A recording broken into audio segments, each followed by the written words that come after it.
குலோத்துங்க சோழனுடைய காலத்துல இதை கல் கோயிலாக மாற்றுறாங்க. சிவ கொழுந்தாண்டாருக்கு மார்கழி மாசத்துல இது ஜெகதி ஜெகதி, முப்பட்டை குமுதம், பட்டிகை, இது வேதிகைன்னு பேரு. அதுக்கப்புறம் கால் மேல போதிகை, உத்திரம், அது கபோதகம். அது மனித உடல் மாதிரி எல்லாமே பகுதிகள் இருக்கு. அதுக்கு பக்கத்துல பாத்தீங்கன்னா ஒரு மன்னன் உட்கார்ந்துருக்கான். அவன் குலோத்துங்க சோழனாக இருக்கலாம். ஏன் சிவன் கூடல்னு சொன்னான்? எல்லாம் இந்த பக்கம் இடையர்பாக்கம், சிவபுரம், இங்கே சிவன் கூடல், இந்த பக்கம் பல ஊர்கள் இருக்குது, நீர்வேலூர்.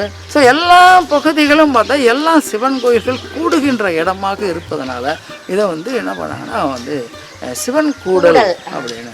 இந்த தர்மத்தை நீங்கள் செய்தால் இந்த அவருடைய பாத துளி என் தலைமையிலன அப்படி கல்விட்டு முடியுது.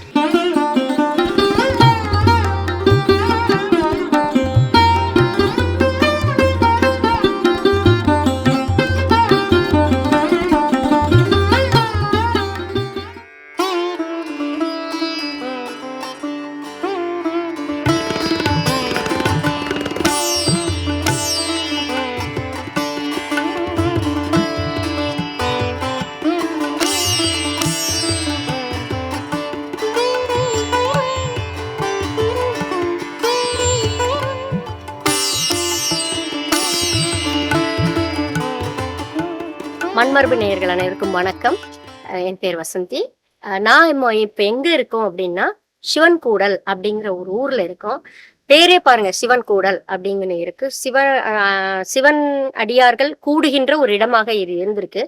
நம்மளோட இப்போ இணைந்து இருக்கிறவங்க நம்மளுடைய பேரறிஞர் ஐயா ஸ்ரீதரன் ஐயா அவர்கள். அவர் ஒரு வரலாற்று பொக்கிஷம். அவர்கிட்ட தோண்ட தோண்ட நமக்கு பல செய்திகள் அரிய செய்திகள் சொல்லுவாங்க. நிறைய கட்டுரை எழுதியிருக்காங்க, புத்தகங்கள் எழுதியிருக்காங்க.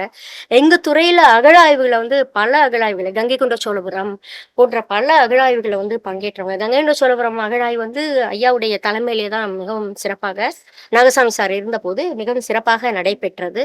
அதே மாதிரி எல்லா அகழாய்வுகளையும் சரி, பழையாறை, நிறைய அகழாய்வுகளை, தஞ்சாவூர், அதை விட இவரை நான் சிறப்பா என்ன சொல்லணும்னா, இவர் ரிஜிஸ்ட்ரிங் ஆஃபீஸர் அப்படின்னு சொல்ற பதிவு அலுவலராக இருந்திருக்காங்க. அந்த பதிவு அலுவலர் இருந்த போது அனைத்து சிற்பங்களையும் எனக்கு அவரை பார்த்தாலே கொஞ்சம் ஒரு பொறாம கூட இருக்கும். ஏன்னா அவ்வளவு செப்பு திருமேனிகளை, ஏன்னா செப்பு திருமேனிகளை யாரும் போய் அவ்வளவு சீக்கிரம் போய் பார்க்க முடியாது, தொட முடியாது. ஸோ அத்தனை செப்பு திருமேனிகளையும் பார்த்து தஞ்சாவூர் மாவட்டம், திருச்சி மாவட்டம், சென்னை மாவட்டம், செங்கல்பட்டு, காஞ்சிபுரம், அனைத்து இதையுமே அவங்க பதிவு பண்ணியிருக்காங்க. அவர் பீரியட்ல நிறைய பதிவு பண்ணியிருக்காங்க, நிறைய பார்த்திருக்காங்க. அதோட இப்போதும் இன்னைக்கு பணி நிறைவு அடைந்து இந்த காலகட்டத்திலையும் இந்து சமய அறநிலையத்துறையுடைய செங்கல்பட்டு, காஞ்சிபுரம், திருவள்ளூர் மாவட்டத்திற்கு என்னவா இருக்காங்கன்னா ஒரு தொல்லியல் ஆலோசகராக இருக்கிறாங்க.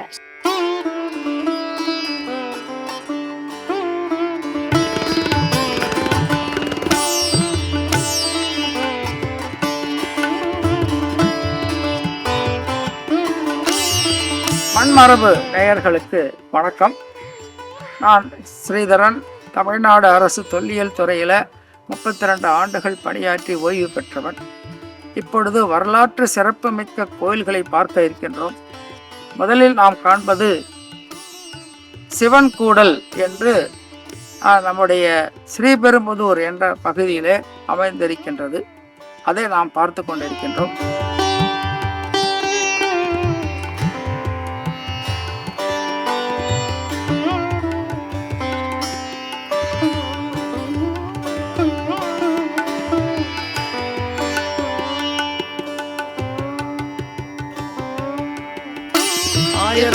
ஆண்டு பழமையான கோயில். ராஜேந்திர சோழன் காலத்திலே இங்கே ஒரு கோயில் இருந்திருக்கு. அவர் காலத்தில் ஒரு கல்வெட்டு ஒன்று இங்கே இருந்திருக்கு, தனியாக ஒரு தோணு. இது இந்த கல்வெட்டுகளெல்லாம் 1912 படி எடுத்துருக்குறாங்க. அது நம்முடைய புத்தகங்களில் வந்திருக்கு. ஸோ அதுக்கப்புறம் என்ன பண்ணிருக்காங்கன்னு கேட்டிங்கன்னா, குலோத்துங்க சோழனுடைய காலத்தில் இதை கல் கோயிலாக மாற்றுறாங்க. அதாவது குலோத்துங்க சோழனுடைய கல்வெட்டுகள் தான் அதிகமான கல்வெட்டுகள் இந்த கோயிலில் நம்மக்கிட்ட பார்க்குறோம், நம்ம இங்கே பார்க்குறோம். அதுக்கப்புறம் விக்ரம சோழனுடைய காலத்தில், அதாவது குலோத்துங்க சோழனுடைய பையன் விக்ரம சோழன், அவன் என்ன பண்ணுறான், இந்த கோயிலில் ஆனி மாதம் உத்திரட்டாதி நட்சத்திரத்தில் அவன் பிறந்த நட்சத்திரம் வருது. திருமுக்கூடல்லையும் அவனோட பிறந்த நாள் வரும். அதில் வந்து இங்கே 7 நாள் திருவிழா நடந்திருக்கு. அப்போனா எவ்வளோ சிறப்பாக இருந்திருக்கணும் இந்த கோயில் பாருங்கள். அப்பேற்பட்ட ஒரு சிறப்பான கோயிலில் நம்ம நின்றுட்டுருக்குறோம். நம்ம அவ்வளவு கல்வெட்டுகள், கிட்டத்தட்ட 18 கல்வெட்டுகள் இருக்குது. ஆனால் பிற்காலத்தில் பல திருப்பணிகள்லாம் நடந்ததுனால நமக்கு வந்து இந்த கல்வெட்டுகள் வந்து ஒரு தொடர்ச்சியாக அங்கங்கே இல்லாமல் கற்களை அடுக்கிட்டே போயிருந்துருக்குறாங்க. அதனுடைய முக்கியத்துவம் தெரியல, கல்வெட்டினுடைய முக்கியத்துவம் தெரியல. பட் இருந்தாலும் அவங்கெல்லாம் பாதுகாத்துருக்காங்க. அதில் இப்போ நம்முடைய தொல்லியல் துறை வந்து என்னென்னா கல்வெட்டுகள்லாம் படி எடுத்து அதை வந்து கிட்டத்தட்ட ஒரு 18 கல்வெட்டுகளை வெளியிட்டிருக்கிறாங்க. அது நமக்கு வருது. இதில் இன்னொரு வேடிக்கை என்னன்னு கேட்டிங்கன்னா, விஜயநகர காலத்தில் அச்சுததேவர மகாராயருடைய காலத்தில் அவர் துங்கபத்திர நதிக்கு போகிறார். அங்கே வந்து வழிபாட்டுக்காக போகும்போது அவர் என்ன பண்ணுறாருன்னு கேட்டிங்கன்னா, இந்த கோயிலை ஞாபகம் வச்சுட்டு இந்த கோயிலுக்கு வந்து ஒரு தானங்கள் கொடுக்குறார். இங்கே ஊர் வந்து பக்கத்தில் இருக்கிற மணிமங்கலம் பக்கத்தில் இருக்கிற ஊர்களில் இருக்கிற நிலங்களை வந்து தானமாக கொடுத்தாருன்னு ஒரு கல்வெட்டு வருது. ஆகவே உங்களுக்கு பார்த்தீங்கன்னா சோழ மன்னர்கள் மட்டுமில்லை, விஜயநகர மன்னர்கள் காலம் வரைக்கும் இந்த கோயில் வந்து நல்லா வந்து நல்ல பயன்படுத்த வழிபாடுகள் சிறப்பாக நடந்திருக்கு. ஆமாம் சார், எனக்கு ரொம்ப சிறப்பான செய்திகள் சொன்னேன் சார். எனக்கு இப்போ நீங்கள் சொன்னீங்க பார்த்தீங்களா, விஜயநகர அரசர்கள் காலத்திலும் அச்சுதராயர் அவருடைய அந்த கல்வெட்டு அங்கே போய் சொல்கிறாங்க. அப்போது நம்ம இப்படி இருக்கலாமா சார்? அவரோடு போன யாரோ ஒருத்தர் வந்து கூட இந்த ஊரை சேர்ந்த ஒருத்தர் போயிருக்கலாம் இல்லையா சார்? அவருக்கு வந்து தன்னுடைய அந்த ஊருக்கு வந்து ஒரு பெருமை சேர்க்கணும், அவர்கிட்ட சொல்லியிருக்கலாம், விண்ணப்பம் கூட சொல்லிருக்கலாம், எங்க கோயிலுக்கு பண்ணுங்க. அது நம்ம கல்வெட்டுகள்ல நமக்கு வருது. அதனால அவ்வளவு ஒரு இந்த அது மட்டும் இல்லை. இப்போ இந்த இதுக்கு வந்து இது வந்து பல்லவ நாடு. ஆக்சுவலாக இது வந்து தொண்டை மண்டலத்தில் பல்லவர்கள் ஆட்சி பண்ணிட்டு இருக்கிற காலத்தில் இடங்களில் சோழ மன்னர்கள் அவங்களுடைய அப்போ தான் என்ன பண்ணுறாங்கன்னா, ஜெயங்கொண்ட சோழ மண்டலத்து கூட 27 கோட்டங்கள் இருக்குது. 27 கோட்டங்கள் வந்து நமக்கு பண்ணுறாங்க. நாடுகள் பார்த்தீங்கன்னா 87 மேலைக்கு போகுது, 120 வரைக்கும் வருது. அத்தனை நாடுகள் பிரிச்சிருக்கிறாங்க. சோழ நாட்டிலேருந்து வந்து தானம் கொடுக்குறோம் அந்த கோயிலுக்கு. இந்த இதுக்கு இந்த ஏரி நம்ம வரும்போது பார்த்தோமே, புத்தேரின்னு பேர், அது ராமானுஜபுரம் ஏரி இப்போ சொல்றீங்க. அதுக்கு அப்போ கமலநாராயண புத்தேரி அப்படின்னு பேர். அவங்க அங்கேருந்து என்ன பண்றாங்கன்னா, அந்த நிலத்தினுடைய எல்லையெல்லாம் சொல்ற போது ரொம்ப சிறப்பாக சொல்றான். அந்த கல்வெட்டுகளில் என்ன பார்க்கணும்னா, அந்த எல்லைகள்லாம் சொல்லும்போது இதுக்கு வடக்கு இதுக்கு தெற்கு எல்லாம் சொல்லிட்டு சூளக்கல்லில் குறியீடு பண்ணியிருக்காங்க. இது எல்லைக்கல்லாக குறிச்சிருக்கிறாங்க. அதற்கு வடக்கு அப்படின்றான். அதில் அந்த சூளக்கல்லில் பொறிச்சிருக்கிறாங்க அந்த எல்லை, அந்த நிலத்தினுடைய எல்லையை சொல்லும்போது. இப்போ இருக்குங்களா சார் அந்த சூளக்கல்? நமக்கு கிடைக்கல, அது எதுவும் நமக்கு கிடைக்கல. சூளக்கல் அதாவது அந்த சூளம் திருசூளம் போட்டிருக்கோம் இல்லையா, அதாவது எல்லைக்கல், எல்லை வந்து இந்த இதுக்கு அப்படிங்கிறதுக்கு. சார் இந்த ஊருடைய பேர் என்ன? அதாவது ஜெயங்கொண்ட சோழ மண்டலத்து நீர்வேலூர், நீர்வேலூர் நாட்டு. நீர்வேலூருங்கிறது பக்கத்துல இருக்கு, கோவிந்தவாடின்னு இன்னைக்கும் ஊர் இருக்கு. அந்த ஊருடைய பகுதியாக இந்த ஊர் இருந்திருக்கு. இறைவனுக்கும் பேரு அந்த சிவகொழுந்தாண்டார்.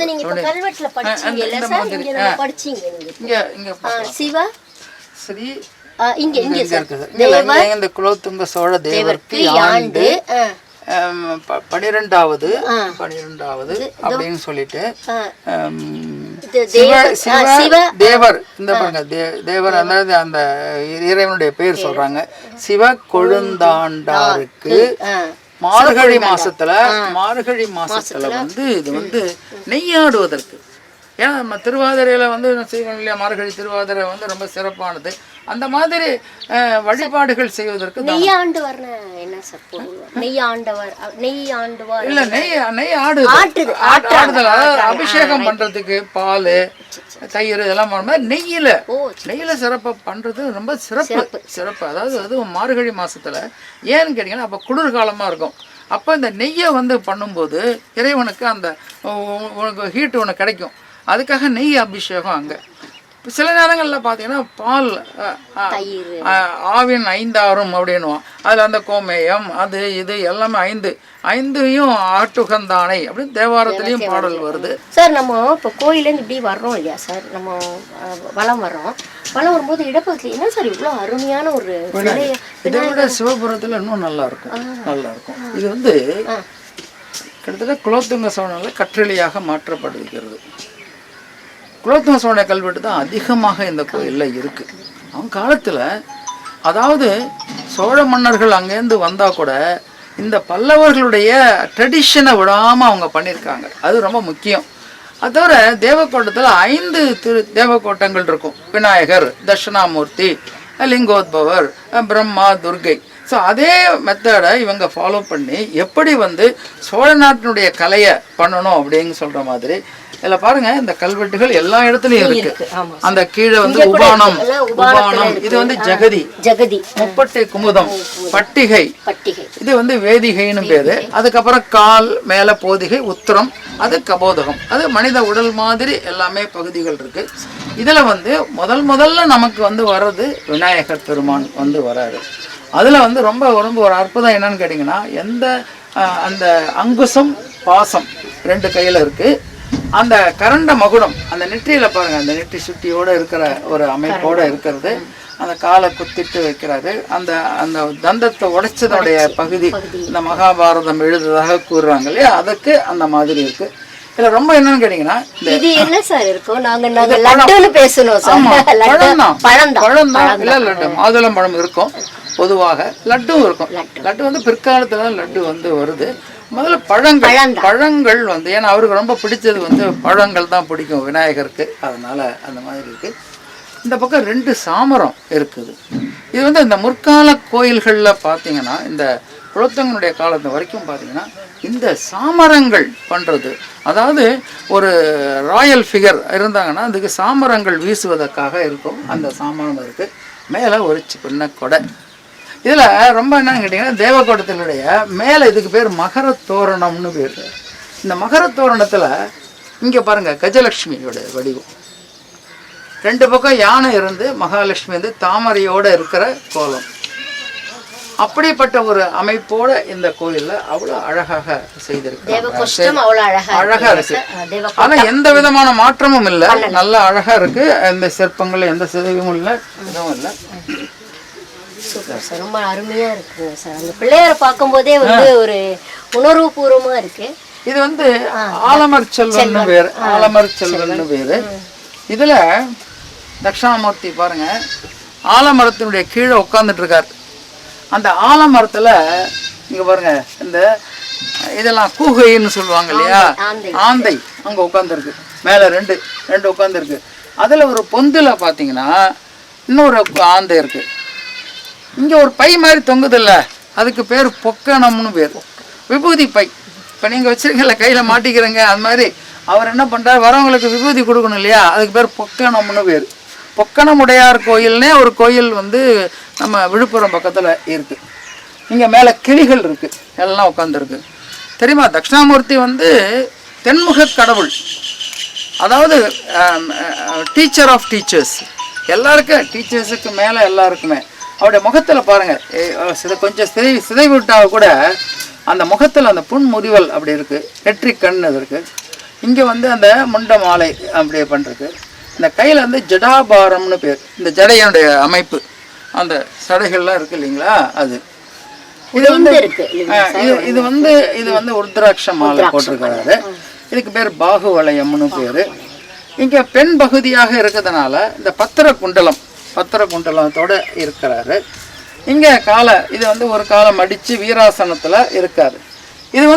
இது வந்து அபஸ்மாரம்னு பேர். அபஸ்மாரம்னு சொன்னால் இக்னரன்ஸ். ஏன்னா அவர் கல்விக்கு கடவுள், அவர் ஞானத்துக்கு கடவுள். அதனால் அவர் என்ன பண்ணுறாருன்னா இந்த அபஸ்மாரத்தை காலில் அழுத்துறாரு. அதனால தான் நம்ம வந்து என்ன பண்ணுறோன்னா தட்சிணாமூர்த்தியை வழிபடணும், ஞானத்துக்கு வழிபடணும், கல்வி அறிவு பெறுவதற்கு. இங்கே பார்த்தீங்கன்னா இந்த முனிவர்கள் உட்காந்துருக்காங்க. ஒருத்தர் பாருங்க அப்படியே கை எடுத்து கும்பிட்டுட்டு இருக்கிறாரு, கை எடுத்து. இங்கே ஒருத்தர் அடியார் ஒருத்தர் உட்காந்துருக்கிறாரு. ஏதாவது இதெல்லாம் பார்த்தீங்கன்னா 4 பேர் இருப்பாங்க. இங்கே பார்த்தீங்கன்னா ஒரே ஒரு முனிவர், 2 அடியார்கள் வந்து கையை கூப்பிட்டு இருக்கிற மாதிரி இருக்கு. அவங்க கூட அவரும் கூட ஒரு அடியார் தான். அந்த கோவணம் மாதிரி ஒன்று பண்ணியிருக்கிறாரு. சனகாதி முனிவர்கள் சனகாதி சொல்லுவாங்க முனிவர்கள். அத நம்ம பாத்துருக்கோம் சார், ரெண்டு பக்கமா ரெண்டு side இருப்பாங்க. இருப்பாங்க. சில ஆனா இதுல இது 6 பேர் சிறப்பு சார், நீங்க சொல்ற மாதிரி தனியா இவங்க ஒருத்தர் மட்டும் இருக்கிறார். சார். இது யாரும் ஒரு அடியார் தான். அந்த அடியாரா அடியார் இந்த ஏரியா இந்த இடத்தை சேர்ந்தவரா செஞ்சு கொடுத்தவங்க. அதுல இன்னும் வேடிக்கை என்னன்னு கேட்டீங்கன்னா, இந்த தேவக்கோட்டத்துல பாத்தீங்கன்னா மகர தோரணத்துக்கு நடுவுல சங்கநிதி, அதாவது நவநிதிகள் இருக்கு. அதுல இந்திரனுக்கு உள்ள போகும்போது அதனால தான் என்ன பண்றாங்கன்னு கேட்டீங்கன்னா, எல்லா கோயில்கள்லயும் வாசல்ல பாத்தீங்கன்னா சங்கநிதி, பத்மநிதி 2 நிதிகள் இருக்கும், நவநிதிகள் இருக்கும். அது முடிஞ்சு தான் நம்ம வந்து போகிறோம். அதாவது நமக்கு எல்லா நிதிகளும் கிடைக்கணும் அப்படின்ற நோக்கத்தில் அவர்கள் வந்து பண்ணிருக்காங்க. அதுக்கு பக்கத்தில் பார்த்தீங்கன்னா ஒரு மன்னன் வந்து உட்காந்துருக்கான். அவன் குலோத்துங்க சோழனாக இருக்கலாம். ஏன்னு கேட்டிங்கன்னா, அவன் இந்த கோயிலை கட்டுறான். அவன் இந்த மாதிரி ஒரு இதை கட்டும் பொழுது இந்த மாதிரியான தன்னை வடிவத்தை அந்த இறைவன்கிட்ட வேண்டிக்கிட்டு இருக்கிற மாதிரி பல கோயில்களில் அப்படி இருக்குது. 2 பக்கம் விளக்கு இருக்குது பாருங்கள், 2 சோழர் கால விளக்குகள். மேலே சாமரம், மேலே குதிரை, இது குடை இருக்குது. அவர் வந்து உட்காந்துருக்கிறார். அவர் வந்து அதாவது இது வந்து ஒரு நவனி குபேரன் மாதிரி தான். குபேரன் தான். ஏன்னா 2 பக்கமும் நீங்க சொல்ற மாதிரி சங்கு இருக்கிறதுனால, சங்க நிதியாக இருக்கிறதா சொல்லலாம். பட் விளக்கு இருக்கு பாருங்க. ஒரு பக்கம் விளக்கு வச்சுட்டு அந்த பக்கத்துல என்ன பண்றாங்கன்னா அரசனை காமிச்சிருக்கான். அந்த மகர தோரணம் கூட ரொம்ப மகர தோரணம் வந்து அழகா வந்திருக்காங்க. அதுல வந்து தோரணம் ரொம்ப அதுல பொதுவா மகரத்துல வந்து அன்னங்கள்லாம் காமிச்சிருப்பாங்க, யானை காமிச்சிருக்காங்க. அது ரொம்ப ஒரு இன்ட்ரெஸ்டிங். அது ரொம்ப இன்ட்ரெஸ்டிங். அதே போல இந்த இது வந்து எழுதகம்னு பேரு. இந்த இதுக்கு எழுதகம்னு பேரு. அந்த கீழே வந்து அந்த பூத கணங்கள், ஏன்னா இறைவன் வந்து அங்க உள்ள சிவலிங்கமாக காட்சி தந்தாலும் அவர் எப்பவுமே நடனம் ஆடிட்டு இருக்காரு. அவர் நடனம் ஆடும்போது அந்த அந்த பூத கணங்களும் அவரோட சேர்ந்து ஆடுது. அது பல்வேறு இசைக்கருவிகளை வாசிக்குது. இந்த பாருங்க, சுத்தமா கம்ப்ளீட்டா அப்படியே வந்து வருது. இதில் இந்த இந்த இந்த இந்த இடத்துக்கு பேர் வந்து போதிகைன்னு பேர். அந்த போதிகையினுடைய முடிவில் பார்த்தீங்கன்னா இங்கே ஒரு ரிஷபத்தை நந்தியை போட்டிருக்கிறாங்க. அந்த மாதிரி இந்த ஆர்டிஸ்டிக் அந்த சிற்பி வந்து தன்னுடைய திறமைகளெல்லாம் காமிச்சிருக்கிறாங்க. அந்த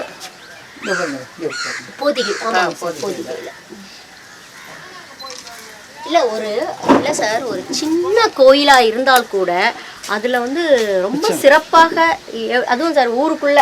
ஆனால் இந்த கோயிலுக்கெல்லாம் மனிதர்கள் வரணும் சார், எல்லாருமே வந்து பார்க்க வேண்டிய ஒரு அரிய போட்டிருக்காங்க. அது வந்து இப்போ வந்து ஹெரிட்டேஜ் டூரிசம்னு ஒரு டூரிசம் பண்ணுறாங்க வெளியில் பண்ணுறாங்க.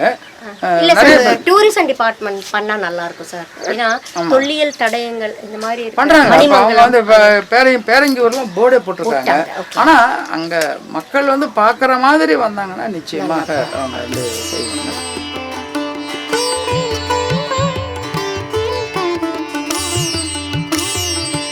இந்த இடத்துல ஒரு கல்வெட்டு வெட்டணும்னு சொன்னா எவ்வளவு வந்து இந்த கோயிலை கட்டினதுக்கு அப்புறம் தான் இந்த கல்வெட்டு வெட்டியிருக்காங்க. அப்போ இதுக்குள்ள வந்து உங்களுக்கு அந்த கொண்டு வரணும், செஞ்சிருக்கணும். அந்த எழுத்து எழுதும் போது கொஞ்சம் கூட உடைஞ்சிடக்கூடாது. செய்தியும் தெரியணும். அதே நேரத்துல அந்த கேப்புக்குள்ள அவங்க வந்து பண்ணிருக்கிறாங்க போது சிறப்பு சார், ரொம்ப சிறப்பான ஒரு செய்தி, சிறப்பான விஷயம். அதாவது சார் அவ்வளோ நுணுக்கமா அவ்வளவும் செஞ்சிருக்காங்க. நம்ம வந்து செய்யணும், நம்மளுடைய திறமைகளை காட்டணும் அப்படின்ற ஒரு. இங்க பாருங்க, பொதுவா வந்து ஒரு கோயில் வந்து இது வந்து கிழக்கு நோக்கிய கோயில். அந்த கோயில்ல மேற்கு பகுதியில தான் பெருமாள் கோயில் இருக்கணும். அது வந்து சிற்ப சாஸ்திரங்கள் ஊருடைய வாஸ்து முறையில் அந்த மாதிரி தான் இருக்கும். அதனால தான் என்ன பண்ணோன்னா மேற்கு பகுதியில் இந்த பெருமாளுடைய வடிவத்தை வச்சுருக்குறாங்க தேவக்கோட்டத்தில். அங்கே பாருங்கள், இந்த சக்கரம், சங்கு, இது வந்து பிரயோகம்னு பேர். ரெடியாக இருக்காரு, யாருக்காவது உடனே இப்போ வந்து அந்த முதலீட்டை வந்து கஜேந்திரனுக்கு கொடுக்குற போது என்ன அது, அவர் ரெடியாக இருக்கு. அவர் சொன்னதுக்கு ஒன்று கருடன் வந்து ரெடியாக இருக்கார். நேராக வந்தவுடனே அந்த சக்கரத்தால் அவர் அந்த முதலியை இது பண்ணிட்டு கஜேந்திர மோட்சம் அளிக்கிறதாக ஒரு புராண கதைகள் உண்டு. அதில் பார்த்தீங்கன்னா இது அங்கே பார்த்தோம், நமக்கு ஜடாபாரம்னு பார்த்தோம். இங்கே பாருங்கள், கிரீட மகுடம், அதாவது பெருமாளுக்கு மட்டும் கிரீட மகுடம். இந்த இடத்துல அங்கே வந்து ஆண் பாதி பெண் பாதின்னு பார்த்தோம். இங்கே அப்படி கிடையாது, ரெண்டுமே மகர குண்டலம். மகரம்ங்கிறது ஒரு மீனுடைய வடிவம். அந்த காதில் அவங்க வந்து போட்டிருக்கிறாங்க. இந்த கவையில் வந்து அபயஹஸ்தம், இது வந்து அபயம், கேட்டதை கொடுக்கறது, நீ வந்து கவலைப்படாத அப்படின்னு சொல்கிறது. இது வந்து ஊருஹஸ்தம்னு பேர். ஊருன்னு சொன்னால் தொடை, அந்த தொடைக்கு மேலே அது கையை வச்சுட்டு இருக்கிறது. இங்கே இதுக்கு வந்து உதரபந்தம்னு பேர், மேலெல்லாம் பண்ணுறாங்க. இந்த பூணூலில் பாருங்கள் ஒரு முடிச்சிருக்கு. இது என்ன தெரியுதுங்களா? அதான் திருமரு, திருமரு மார்பன் அப்படின்னு பேர். பெருமாளுக்கு இந்த மார்பில் லக்ஷ்மியோட எப்பவுமே தாங்கிட்டு இருக்கிறதுனால இந்த மாதிரி அவருடைய முகத்தை பாருங்க, எவ்வளவு அழகா அந்த ஒரு இது கிராண்டியர். இந்த தேவக்கோட்டத்துக்கு தகுந்தாப்புல இந்த உருவத்தை செஞ்சு இங்கே அளவு எடுத்து அவர்கள் வச்சிருக்கிறத பார்க்குற போது எவ்வளோ ஒரு பெருமையாக இருக்குது நமக்கு. பாருங்க எவ்வளோ அழகாக. அதே மாதிரி இந்த தேவக்கோட்டத்தில் பாருங்க, அங்கே யானையை பார்த்தோம், இங்கே அப்படி இல்லை. அங்கேருந்து அந்த மகரத்தினுடைய வாயிலேருந்து இந்த கிண்ணறர்கள்லாம் வெளியில் வராங்க, எல்லாரும் வெளியில் வராங்க. அதாவது கிண்ணறங்கிறது எப்போவுமே இறைவன்கிட்ட இருந்து அந்த வீணையை வாசிக்கிறது, அந்த இசைக்கருவிகள்லாம் வாசிக்கிறவங்க. அதுக்கு கீழே பார்த்தீங்கன்னா நடுவில் அங்கே இவர் இருக்கார், அதாவது இந்த காளிங்க நர்தனம். அவர் பாருங்க அங்கன்னு நிற்கிறார். கீழே வந்து அந்த கிருஷ்ணருடைய வடிவம் காளிய நர்தனம் பேர். ஆமாம், காளிய நர்தனனுக்கு அவன் அந்த அசுரன் வந்து இது பண்ணுறான் இல்லையா, பாம்பு வடிவம் எடுத்து அங்கே போய் நிற்கும் போது எல்லாருக்கும் கோகுலத்தில் பண்ணும்போது அவர் வந்து அதை மேல் நடனம் ஆடுறாருல, அதுதான். அது மேலே ஒரு கொடை இருக்குது, 2 பக்கம் சாமரம். இதுதான் அந்த காலத்தில் அவங்க வந்து செஞ்சுருக்கனுடைய ஒரு பெரிய பணிகள். இதெல்லாம் வந்து ஒரு நுணுக்கமான பணிகள் வந்து அவங்க வந்து விடாமல் செஞ்சுருக்குறாங்க. இங்கே வந்து பார்த்தீங்கன்னா நிறைய இந்த போதிகையில் நிறைய வடிவங்கள், லிங்கோத்பவருடைய வடிவம் இருக்குது. இங்கே வந்து யாரோ அடியார் வணங்குற காட்சி. இந்த மாதிரி எங்கெங்கே இடம் கிடைக்கிதோ அங்கே ஒரு புராண கதைகளை அவர்கள் வந்து மக்களுக்கு தெரிவிக்கணுன்ற நோக்கத்தில் அவங்க வந்து பண்ணியிருக்காங்க. சார் இது ஏதோ ஒரு திருவிளக்கு அப்படின்னு வருது பாருங்க சார். திருநந்தா விளக்கு.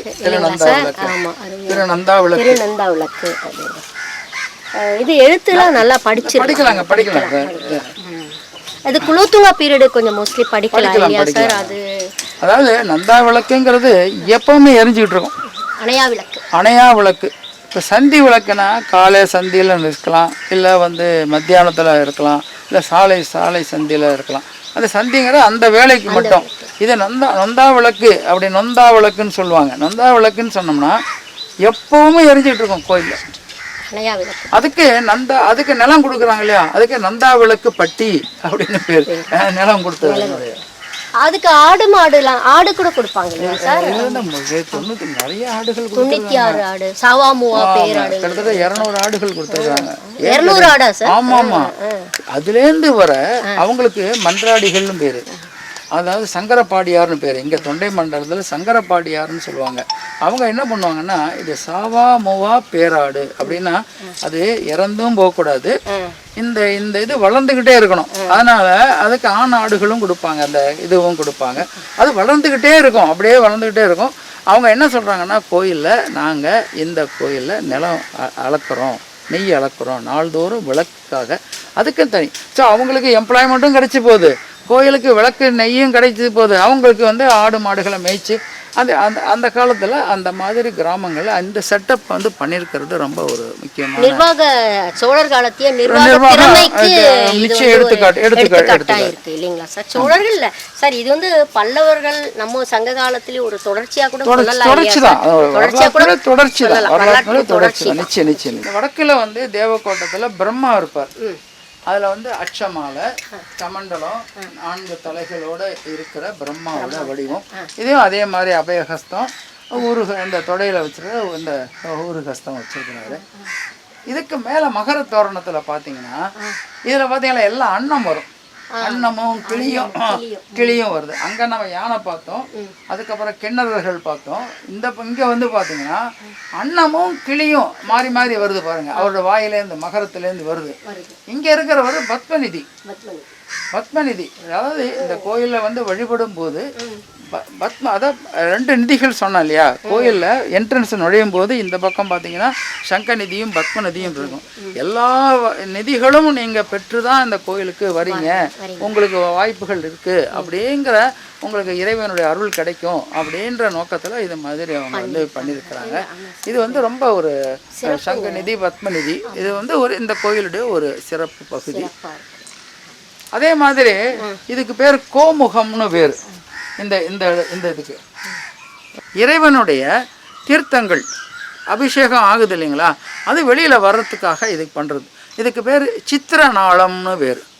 அதனால தான் பார்த்தீங்கன்னா இங்கே பாருங்கள், அந்த ஏன்னா இவன் அந்த சோழ மன்னன்ல, அதனால் என்ன பண்ணுறான், அந்த புலியோ இல்லை யாழமோ, புலியாக இருக்கலாம் இல்லைன்னா அந்த மாதிரி ஒரு அமைப்பில் அந்த வாயிலேருந்து வழியில் வர மாதிரி பண்ணிருக்கான் பாருங்க. ஒரு ஆர்டிஸ்டிக்காக அதை வந்து செஞ்சுருக்கிறது.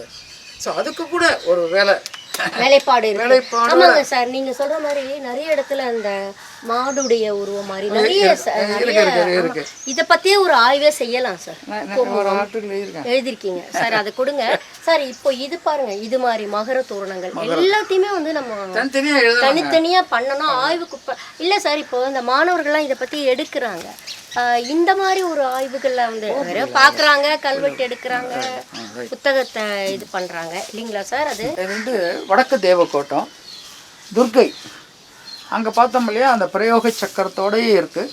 அதாவது பொதுவாக பிரயோக சக்கரம் அப்படின்னா பல்லவ காலத்தில் வரும் சிற்பங்களில், அது குலோத்துங்க சோழனுடைய காலம் வரைக்கும் வருது நமக்கு இந்த பிரயோக சக்கரம். சங்கு இங்கே வந்து எருமை தலை இல்லை, கொற்றவை இல்லை, கொற்றவை இல்லாமல் விஷ்ணு துர்க்கையாக காட்டப்பட்டிருக்கிறது.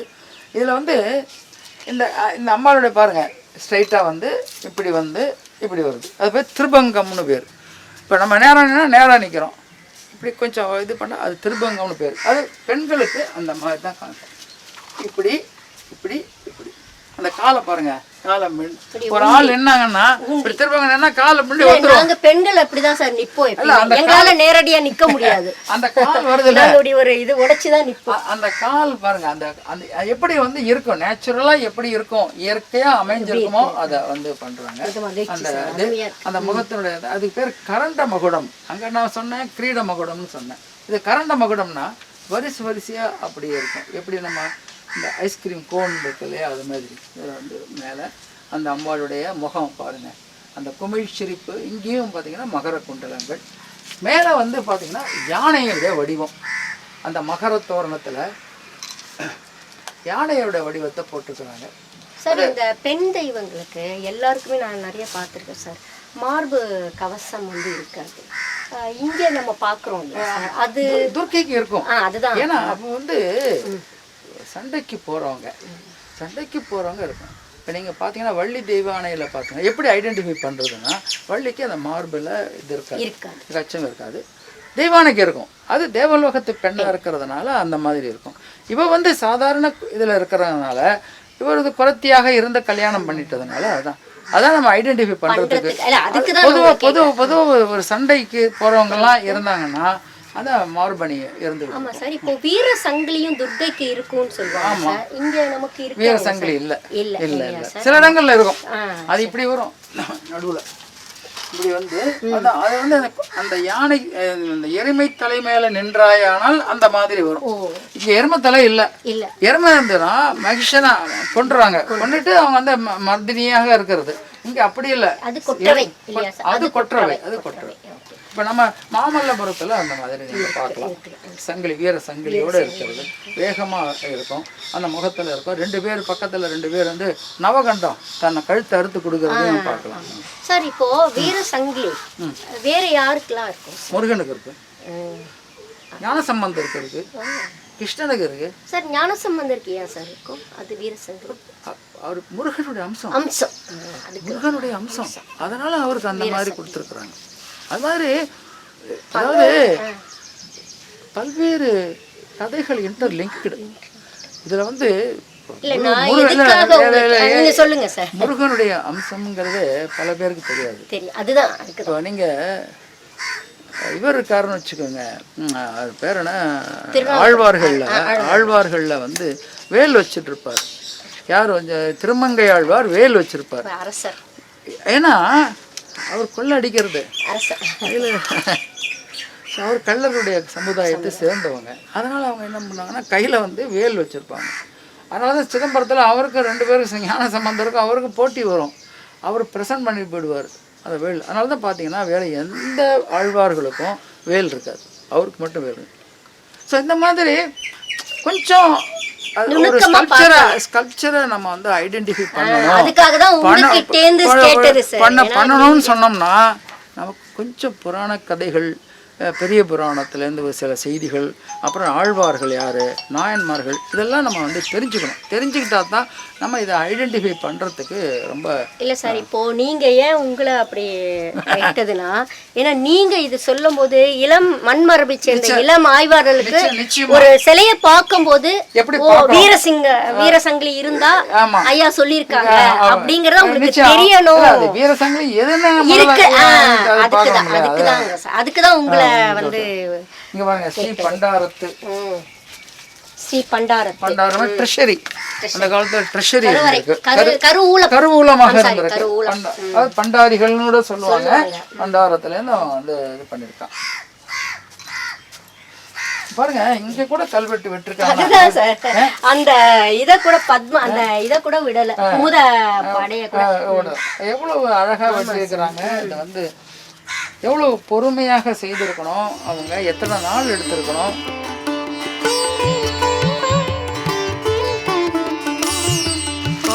அது கோயிலுடைய கருவறை. அதுக்கு முன்னாடி அர்த்த மண்டபம், இது மகா மண்டபம். தெற்கு நோக்கி உங்களுக்கு வாசல் இருக்கு. பொதுவாக தெற்கு நோக்கி வாசல் தான் எல்லா கோயில்கள்லையும் இருக்கும். அது சிறப்பானது. வீடுகள் கூட தெற்கு நோக்கி இருந்ததுன்னா நல்லது அப்படின்னு சொல்கிறாங்க, எல்லாருமே பெரியவங்கெல்லாம் சொல்கிறாங்க. இங்கே தான் என்ன பண்ணாங்கன்னு கேட்டிங்கன்னா, சென்ற மார்ச் மாதத்தில் இதெல்லாம் வந்து தூய்மை பண்ணுற இதெல்லாம் இந்த பணி செய்கின்ற போது இங்கே தோண்டும் போது என்னாச்சுன்னு கேட்டிங்கன்னா, ஒரு நடராஜர் உடைஞ்ச திருமேனி, பிறகு ஒரு அம்பாளுடைய பாதம், அது சிவகாமியாக இருக்கலாம், இந்த பாதம் மட்டும் கிடச்சிது. அது இதுக்குள்ளே இருந்தது. அதை எடுத்து இப்போ நம்ம துறையில் பாதுகாப்புக்காக அங்கே வச்சுருக்கிறாங்க, க்ளீன் பண்ணணும்னு. அது ரொம்ப வேடிக்கை என்னன்னு கேட்டிங்கன்னா, 2 பக்கமும் அந்த திருவாசியில் பூத கணங்கள், நடராஜர் தாண்டவம் ஆடுறாரு, இசைக்கருவிகளை வாசிக்குது பூத கணங்கள். ஸோ அது மாதிரி ரொம்ப ரேர் பிரான்சஸ் தான் இருக்கும். ஸோ அது வந்து இங்கே கிடச்சிருக்குங்கிறது ரொம்ப ஒரு சிறப்பானது. ஆனால் அந்த செப்பு திருமேனி பழுதுபட்டு தான் இருந்தது. அந்த அம்மனுடைய கால் பகுதி மட்டும் பீடத்தோடு கிடச்சிது. இங்கே இந்த பகுதி செப்பு திருமேனிகள் விக்ரம சோழனுடைய காலத்தில் அவனுடைய பிறந்த நாள் வந்து ஆனி மாதம் உத்திரட்டாதி. இப்போ இந்த மாதம் என்ன மாதம்? ஆனி மாதம் கரெக்டாக வந்திருக்கோம் நம்ம. ஸோ 7 நாள் வர வச்சிருக்காங்க. ஆமாம், 7 நாள் திருவிழா நடந்ததுன்னா இந்த ஊர் எப்படி இருந்திருக்கும் நினச்சி பாருங்க. 7 நாள் திருவிழா. அப்போ சுற்று வட்டாரத்தில் எல்லாரும் இங்கே வந்து டென்ட் கட்டி. ஏன் வந்து இது சிவன் கூடல்னு சொன்னாங்க? ஏன் சிவன் கூடல்னு சொன்னாங்க? எல்லாம் இந்த பக்கம் இடையர்பாக்கம், சிவபுரம், இங்கே சிவன் கூடல், இந்த பக்கம் வந்து பல ஊர்கள் இருக்குது, நீர்வேலூர், இந்த பக்கம் வந்து கோவிந்தவாடி இருக்குது. கோவிந்தவாடி தட்சிணாமூர்த்தி இப்போ பிரபல்யமானது, ஆனால் சிவன் கோயில் அது. கூரம் இருக்குது. ஸோ எல்லா பகுதிகளும் பார்த்தா எல்லாம் சிவன் கோயில்கள் கூடுகின்ற இடமாக இருப்பதனால, ஒரு சிறப்பான இடமாக இருப்பதனால இதை வந்து என்ன பண்ணாங்கன்னா வந்து சிவன் கூடல் அப்படின்னு. சிவனுக்காக ஒரு 7 நாளைக்கு விழா நடந்த ஒரு இடத்துல நம்ம நிக்கிறோம் சார். அது உண்மையிலேயே ஒரு சிறப்பான. அது நீங்க சொன்ன இந்த ஆனி மாதம், இந்த மாசத்துல இது ஆனி மாதம், அதாவது மாதங்கள்லேயே சிறந்தது ஏன்னு கேட்டீங்கன்னா இந்த ஆனி மாசம்.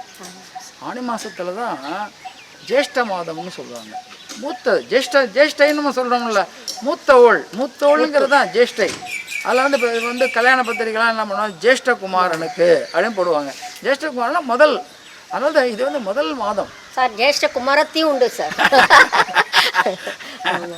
அதனால் ரொம்ப ஒரு சிறப்பான நாளில் நம்ம இங்கே வந்திருக்கோம். பிற்காலத்துல என்ன பண்ணாங்கன்னு அது கேட்டீங்கன்னா, என்ன சார் திருவாதிரை அந்த அப்போ நடந்தது இல்லை சார் அவன் விக்ரம அந்த திருவாதிரை நட்சத்திரத்தை இல்ல ஆணி மாசத்துல உத்திரட்டாதி உத்திரட்டாதி அவனுடைய உத்திரட்டாதி நம்ம திருமக்குடல்லையும் பண்ணியிருக்கான். ஆ அவன் வந்து பிற்காலத்துல எல்லாருமே நாம் பிறந்த ஐப்பசி திருநாள் மாதிரி நாம் பிறந்த உத்திரட்டாதி நாளில் அவன் வந்து அவனுக்காக வழிபாடுகள் அங்க கோயில்ல செஞ்சிருக்காங்க. அது வருது திருமுக்கூடல் கல்வெட்டுகள்லயும் வருது. இது பின்னாடி காலத்துல என்ன பண்ணாங்கன்னா 19ஆம் நூற்றாண்டுலேயும் இதை வந்து திருப்பணிகள்லாம் பண்ணியிருக்காங்க. இதுதான் அந்த சதாசேவை நாயனான் சதாசேவை அப்படின்னு வருது இந்த இடத்துல. இந்த இடத்துல 2 கல்வெட்டு இருக்கும். 2 கல்வெட்டுகளையும் வந்து நாயனான் சேவை இந்த இடத்துல சதாசேவைன்னா நான் எப்பொழுதும் உனக்கு சேவை செய்து கொண்டிருக்கின்றேன். அதாவது அதான் மீனிங். நீங்கள் எல்லா கோயில்கள்லையும் போனீங்கன்னா படிக்கட்டு தரைகள் எல்லாத்துலேயும் பார்த்தீங்கன்னா சதாசேவை இருக்கும். அது வந்து தன்னை மிதிச்சுக்கிட்டு போகணும். அதாவது அவங்களுடைய காலடி என்ன சொல்கிறான், இந்த தர்மத்தை நீங்கள் செய்தால் இந்த அவருடைய பாத துளி என் தலைமையிலன அப்படியே கல்வெட்டு முடியுது.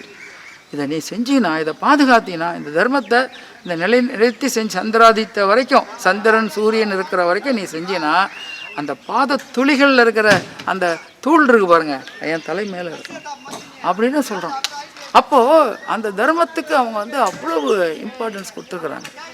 அந்த கோயிலில் அந்த வழிபாடுகள் தொடர்ந்து நடக்கணும் அப்படின்ற ஒரு நோக்கத்தில் அவங்க வந்து செஞ்சுருக்காங்க. இல்லை சார், அதான் நிலம் நெய் கொடுக்கறது ஒரு, அதாவது இந்த கோயில்கள் வந்து ஒரு கம்யூனிட்டி சென்டராக இருந்திருக்குல்ல சார். நீங்கள் புத்தகம் இது கூட எழுதியிருக்கீங்க சார், சட்டி சோறு அந்த ஏன் வந்து நிறைய சார் பண்ணியிருக்காரு. கோயிலுங்கிறதுங்க ஒரு சமுதாயத்தினுடைய முக்கியமான இடம். அங்கே வந்து வெறும் வழிபாடுகள் மட்டும் இல்லை, கோயிலில் வந்து ஊராட்சி முறை நடந்திருக்குது, நீர்ப்பாசனங்கள் எப்படி செய்யணுன்றது. அங்கே வந்து ஊர் சபைகளில் பண்ணியிருக்காங்க. ஊர் சபை வந்து கடன் கொடுத்துருக்குறாங்க. நீங்கள் சிவபுரத்துக்கு போனீங்கன்னா அவன் வந்து பக்கத்து ஊருக்காரன் வந்து என்ன பண்ணுறான், இந்த கூவத்துலேருந்து வந்து வாங்கிட்டு போகிறாங்க. 400 பொண்ணு வாங்கிட்டு போய் அதுக்கு நெல் கொடுக்குறான் வட்டி. ஸோ அது வந்து ஒரு பேங்க் மாதிரி ஒர்க் பண்ணியிருக்குது. எக்ஸஸ் பண்ணியிருந்தாலும் நீங்கள் பணம் கொடுக்குறீங்க, எக்ஸஸாக பணம் இருந்ததுன்னு நீங்கள் கொடுக்குறீங்க. கூவத்துக்கு பேர் மதுராந்தக நல்லூர்னு பேர். ஸோ அந்த மாதிரி இந்த ஊர்கள் எல்லாமே நூலகம் இருந்திருக்கு, ஆதொழில் சாலைகள் இருந்திருக்கு. அவன் வந்து வர்க்கடம் வெயில் காலம் வந்து பணியை வந்து செய்ய முடியல அப்படின்னு சொன்னான்னு வச்சுங்களேன், வெளில பஞ்சமாக இருக்குது, கோயிலேருந்து நெல் கொடுப்பா எல்லாருக்கும். அப்படியெல்லாம் செஞ்சுருக்காங்க. ஆலங்குடியில் எல்லாத்துக்கும் கல்வெட்டு சான்றுகள் இருக்குது. தரிசு நிலமாக இருக்குது. இப்போ நம்ம என்ன சொல்கிறோம், தரிசு நிலம் மேம்பாடு அப்படின்றோம். அவன் என்ன பண்ணுறான், அந்த காலத்தில் கோயிலுக்கு கொடுக்கப்பட்ட நிலம் தரிசாக போகுது, தரிசாக இருக்குது. அங்கே என்ன பண்ணுறான், நீ பயன்படுத்தி அதுலேருந்து நிலத்தை விளைவிச்சு அந்த வருவாய் வருது இல்லையா, அந்த வருவாயிலேருந்து நீ கோயிலுக்கு செய்ய. இது வந்து துவாரபாலகர்னு சொல்லுவாங்க, வாயிற்காவலர்கள். ஏன்னு கேட்டால் இப்போ உள்ளே போகும்பொழுது அவர் சக்தி வாய்ந்த ஒரு இறைவன். அவர்கிட்ட போய் நம்ம பாட்டுக்கு உள்ளே போயிட முடியாது, இவங்கள்ட்ட முதல்ல அனுமதி பெற்று தான் உள்ளே போகணும். இங்கே வந்து ஜடாமுகுடம் நம்ம பார்த்தோம் இல்லையா, இந்த மாதிரி ஜடையை இது பண்ணி போட்டிருக்காங்க. இதுக்கு வந்து இதுக்கு வந்து மகர நுனின்னு பேர். இது மாதிரி முன்னாடி வச்சுருந்துருக்காங்க. இங்கே வந்து இந்த காதணிகள், இதில் பார்த்தீங்கன்னா சில இடங்களில் யானையே இருக்கும், சில இடங்களில். இங்கேயும் பார்த்தீங்கன்னா இந்த தோடு உடைய அம்சம். இங்கே வந்து மார்பில் அந்த பட்டையான அணி இருக்குது. இந்த இந்த இந்த பொறிநூல் பாருங்க, அப்படியே மேலே வந்து இது வந்து ஒரு இது மாதிரி ஒரு வீரனுக்கு உரிய பெல்ட் மாதிரி இருக்கும் பாருங்க, அந்த மாதிரியான அமைப்பு. இப்போ நம்ம எங்கேயுமே பார்த்துருக்க முடியாது. ஏன்னா இவங்க வந்து திரிபுர அசுரர்கள், 3 அசுரர்கள் இருந்தாங்க. அவர்கள் என்ன பண்ணாங்கன்னா, திரிபுரம் எரிக்கும் போது அவர் என்ன பண்ணுறாருன்னு கேட்டிங்கன்னா, இந்த 3 பேரும் வந்து சிவனை வழிபடுறவங்க தான். ஆனால் ஒவ்வொரு 3 கோட்டையை வைத்து கொண்டு என்ன பண்ணுறான், தங்கம் வெள்ளி பித்தளை 3 கோட்டைகளை வச்சுக்கொண்டு போய் எல்லாரையும் தேவர்கள் எல்லாம் அழித்தாங்க. அப்போ சிவபெருமானை வந்து என்ன பண்ணுறாருன்னா, அந்த தேரில் போய் இவங்களை அழிக்கிறதுக்காக போகும்போது என்ன பண்ணுறாங்க அப்படின்னு சொன்னீங்கன்னா, அவர் வந்து அழிக்கலை, அவர் வந்து சிரிக்கிறார். சிரித்த உடனே அந்த கோட்டைகள்லாம் தவிடுபொடியாக ஆயிடுது. அப்போது இந்த 2 காவலர்களை என்ன பண்ணுறாங்க, 2 அசுரர்களை எனக்கு வாயிற் காவலராக அமர்த்தி கொள்கிறார். அதுதான் 2 அசுரர்கள். அதனால தான் பார்த்தீங்கன்னா அந்த பல்லு பாருங்க இங்கே கோரைப்பல்லுன்னு சொல்லுவாங்க. அந்த பல்லு அப்படி வெளியில் வருது. ஆனால் அசுரர்களை அழிக்கலை. ஏன்னா அவன் வந்து சிவனடியார்கள். அவர் எப்படி அழிப்பார்? ஒருத்தரை என்ன பண்ணுறாருன்னா தான் வாசிக்கிற இசைக்கருவிக்கு இந்த கடமுழா வாசிக்கின்ற நந்தியாக அவர் கொள்கிறார். அந்த மாதிரி 3 பேரையும் ஆட்கொள்கிறார். நீங்கள் உள்ளே போகும்போது இந்த கை இருக்கு இல்லையா, இதுக்கு பேர் சூச்சி ஹஸ்தம் அப்படின்னு பேர், தர்ஜனி முத்திரை அப்படின்னு பேர். அதாவது இப்போ நீங்கள் வந்து யாராவது ஒரு பையங்க சரியாக படிக்கலைன்னா என்ன பண்ணுறோம், ஏய் உதப்பேன் அப்படின்னு கை காட்டுறோம் இல்லையா, அது மாதிரி அவர் உள்ளே போகும்போது நீ வந்து இறைவன், நீ பாட்டு சும்மா நேராக போகாத, ஒரு பணிவோட அவர்கிட்ட வேண்டுதல் பண்ணி போ அப்படின்னு சொல்கிற இந்த அமைப்பு தான் தர்ஜனி முத்திரை. இது எல்லா துவாரபாலகர்களுக்கும் இந்த மாதிரி இருக்கும். இந்த கை பார்த்தீங்கன்னா விஸ்மயம்னு பேர். விஸ்மயம், ஐயோ அவரா, இப்போ நம்ம சொல்கிறோம் இல்லையா, யாராவது பார்த்தோம்னா அடே அப்பா இவ்வளோ பண்ணியிருக்காருங்க அப்படின்னு நம்ம கை விரிக்கிறோம் இல்லையா, அந்த மாதிரி இவர் பண்ணுறாரு. அவருடைய பெருமைகளை சொல்லி அளவிட முடியாது. அப்பேற்பட்டவரை நீ வணங்க போகின்றாய். அதுக்கு வந்து என்ன பண்ணுறாங்கன்னா அந்த கதைக்கு மேலே காலை வச்சுட்டு ரெடியாக நிற்கிறாங்க. இங்கேயும் அந்த கையில் அந்த கை அமைப்பு இருக்குது. ஸோ இந்த மாதிரியான ஒரு அமைப்போட துவாரபாலர்கள் 2 சைடும் எல்லா கோயில்கள்லையும் கருவறைக்கு முன்னாடி நுழையிற இடத்துல இந்த மாதிரியான அமைப்பு இருக்கும். அங்கேயும் நீங்கள் பார்க்கலாம். இல்லை அதே தான் சார், விஸ்மயம், அதான் வியப்பு முத்திரை, வியப்பு முத்திரை, வியப்பு முத்திரை, இந்த கையை அப்படி வச்சிருக்காரு பாருங்க, அப்படி மடக்கி. அதுக்கும் ஒரு யோகம், யோகா போஸ்டர் தான் அது. யோகா போஸ்டர். இப்போ சொல்கிறாங்கல்ல இந்த கை வலிக்குது அப்படின்னா நீங்கள் அழுத்துங்க அப்படிலாம் சொல்கிறோம் இல்லையா, நாடி சொல்கிறோம். அது மாதிரி முருகன் அந்த பக்கம் ஒரு பெண் தெய்வம் மாதிரி இருக்கு சார். இந்த பக்கம் 2 இருக்குங்களா ஐயா? இந்த பக்கம் அந்த எட்டுமே ஒரு வளைவு, அதுக்கு மேலே அந்த கற்களை போட்டு, ஏன்னு கேட்டிங்கன்னா அந்த கல்லுடைய வெயிட்டை தாங்கிறதுக்கு அதுதான் தாங்குது இப்போ. ஸோ அந்த மாதிரி இந்த பில்டிங் கன்ஸ்ட்ரக்ஷனில் அது வருது.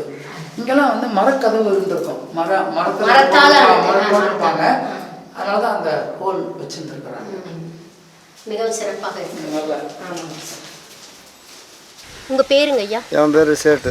சேட்டு. நீங்கள் இந்த கோயில் வந்து பார்த்துக்கிறீங்க? இஞ்சி போயிருந்த ஒரு 2000 ஒரு சேட்டு ஒருத்தர் வந்து மார்படி சேட்டு பண்ணார். அவரோட சேர்ந்து ஒத்து வயசு மொத்தம் செஞ்சு போயிருந்த மண்டபம் பூரா தாச்சிட்டு அடிச்சும் படம் இது போட்டு கூட அவரை வந்து பார்த்தோம்னா அவரும் இப்போ போயிட்டாரு. அதனால் நாங்களும் விட்டு போனது நானே பார்த்துன்னு போட முடியும். புரதோசை நாளில் செய்கிறோம். அதோட இந்த மகா சிவராத்திரி வந்தால் மாசி மாதம் அப்போ கொஞ்சம் கிராண்டாக பண்ணுவோம். எத்தனை பேர் எல்லா ஊர்லேயும்? எல்லா ஊர்லேயும் வருவோம், பக்கத்து சுற்றுப்பட்டு கிராமலாம் வருவோம். நீங்கள் இந்த ஊரே சேர்ந்தோம்? நாங்கள் இதே ஊர்.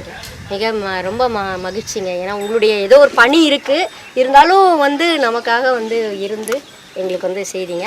இது வந்து நிறைய பேர் பார்க்கணும் இல்லையாங்க, இதை போய் பார்க்கணும். ஏன்னா இந்த மாதிரி ஒரு சார் சொன்ன மாதிரி, ஐயா சொன்ன மாதிரி இந்த இடத்துல வந்து ஒரு விழாக்கள் நடத்தின ஒரு அரசன், நம்ம எங்கெல்லாம் நிற்கிறோம், நம்ம ஒரு அரசர்கள்லாம் போன இடத்துல நம்ம நிற்கிறோம். அது ஒரு சிறப்பு. ஒரு தோப்பு வந்து மேடம், இந்த பூரா முழு தோப்பு வந்து 2003 கும்பாபிஷேகம் பண்ணாங்க. அது முற்பாடு தான் கவர்மெண்ட்டை வந்து எடுத்து எல்லாம் தொழில்துறை வந்து சுத்தம் பண்ணி கொடுத்தாங்க. இப்போ நல்லா தொழில் நல்லா பராமரிக்கிறாங்க. ஒரே நாளில் அவ்வளோதையும் பண்ண முடியாதுங்க. கொஞ்சமாக பண்ணி அப்புறம் கார்டன் வைக்கிறது போகிறது, அப்புறம் இது டூரிசம் டிபார்ட்மெண்ட் சேர்த்தா நல்லா பண்ணி விட்டாங்க. அதெல்லாம் இப்போ ஒரு பில்லு தரையா இருந்தது, இப்போ நல்லா பண்ணி விட்டுருக்காங்க. நல்லா கேட் எல்லாம் நல்லா பண்ணியிருக்காங்க. ஆமாம், மக்கள் உள்ள வராமல் இருக்கிறது கேட்டு வந்து போட்டோங்க. ஆமாங்க, ரொம்ப நல்லா இருக்குங்க. கேட்லாம் உடஞ்சி இதாக இருந்துச்சு.